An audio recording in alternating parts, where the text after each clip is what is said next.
back in the 1850s and 60s, they'd known how to make a cannon. And there was quite a lot of cannon engine technology around, and you've seen the cannons outside. Now that there is just nothing other than a cannon. And in fact, in motorbikes, we still call them the barrel, don't we? And these have come over from the cannon technology. So people improved and improved on ideas rather than anybody actually inventing them. And this plate valve was the initiative of Nicholas Otto. And he came up with a way of controlling the cannonball. Instead of shooting it out, we'd get it back and push it down and fire it again and again and again, and we don't call it a piston. So you'll all know about the suck, squeeze, bang, blow principle, which was Nicholas Otto's 4-stroke, which came next. And so these were only popular for 20 or 30 years because the 4-stroke took over very much so. So we knew how to put a charge into the combustion chamber, and we knew how to set fire to it. What we couldn't do was to control it. Well, now we've got a plate and valve going up and down with holes in. The pilot flame licks into the holes in the plate, and as it moves up, it exposes the hole to the charge and gives the explosion. And so we set the charge, bang, and it just throws the piston and rod up in the air. And in the days of the cannonball would have just gone. But we've got it trapped in the cylinder, held by these big restraining washers here.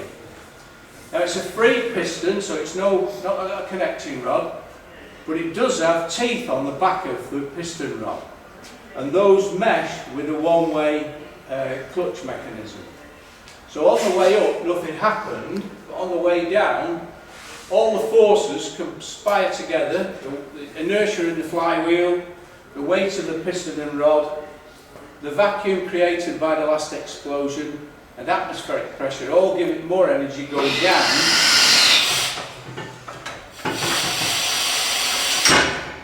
Than it had when it went up. So in simple terms, there's your one-way clutch on the back of a bicycle, freewheeling, nothing happens on the explosion, but on the way down, power. Bang, power. And that's simply what we do. And these, the beauty, as I was saying earlier, is that you can start and stop the engine when you need to do the job. So if you're drilling a hole or you wanted to do one lift, you can start the engine and stop it. But the 4-stroke then took over, so they only remained popular for a short while. Now they were working on town gas originally, and it started to put town gas into domestic houses, heating and lighting. And so if you started your engine to do it, friends can understand. Right, so this made a lot of noise, and it became known as a rattling monster, for the noise and the fact that it's breathing fire down here. So we're only talking about 3 horsepower.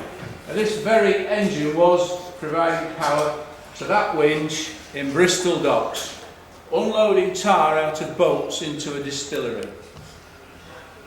This one is a French design, a Bischoff, and this one's very quiet. And of over 2,000 that were made in Stockport, over 900 of them went into churches and cathedrals, driving the bellows for the organs. So a very nice little niche market. So, quiet one, noisy one. Now, here's the hydrogen for the pilot. It would have all been town gas in days gone by, but we've got a propane gas charge and a hydrogen pilot line. Are we? Yeah, you're on.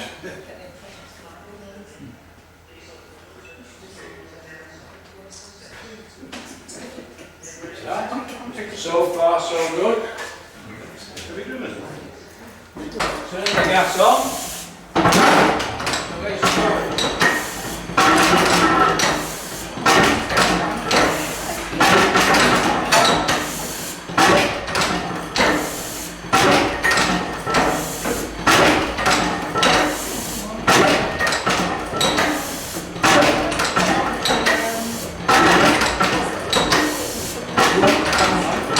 cool is that?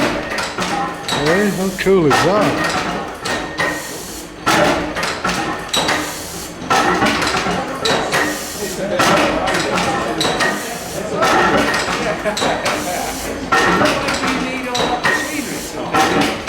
It's £6 weight, so you can do that on your own.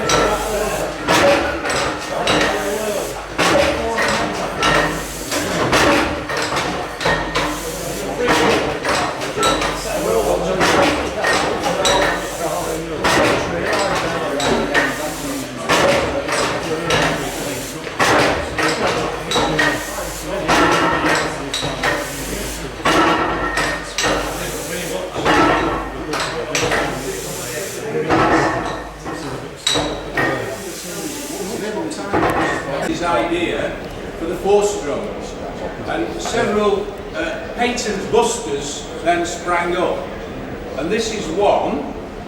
And I repeat what I said before, I'll give you the outline and the others can fill in the details. The boss is over here and he'll fill it in. But this one now does have a connecting rod, but it connects to an eccentric linkage, which gives it a very peculiar motion whereby it does two piston movements in one revolution. And a short induction stroke, a short induction or short power. It's got a longer power stroke. Longer power stroke and a short exhaust stroke. And you can see it's in a really peculiar arrangement. Now it's a hot. He was just trying to get more energy out of the fuel by giving it a longer burn cycle.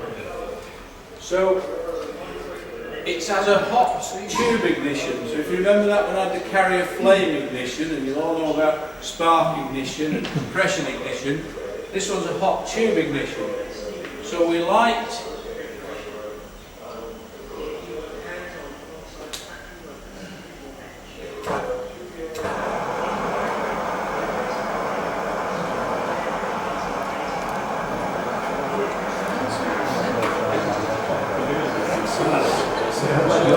the tube's warming up now.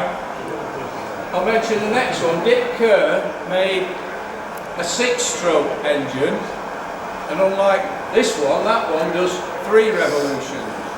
The third one is an extra purging of the gases and doesn't achieve a lot more. But what it saves in, what it loses in efficiency, it saves in licence fees. That one's on loan from South Kensington Science Museum, and this one's on loan from the Delft Museum in Holland.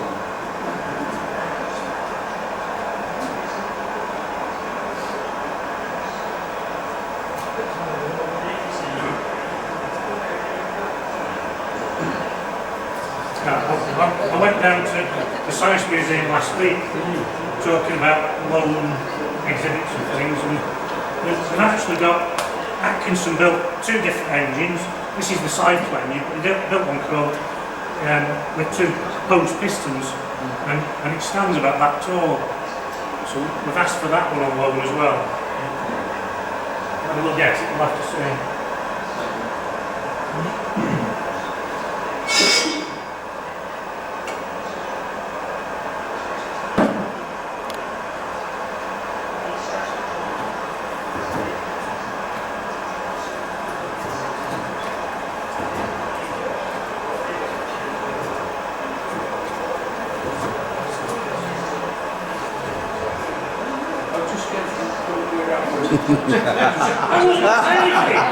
Should have left it for a bit longer.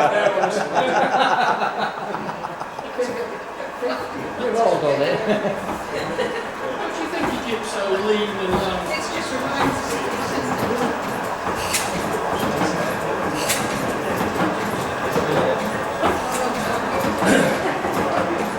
There we are, we've got it good.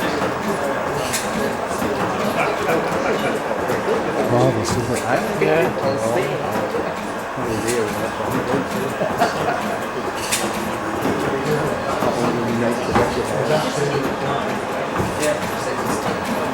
it.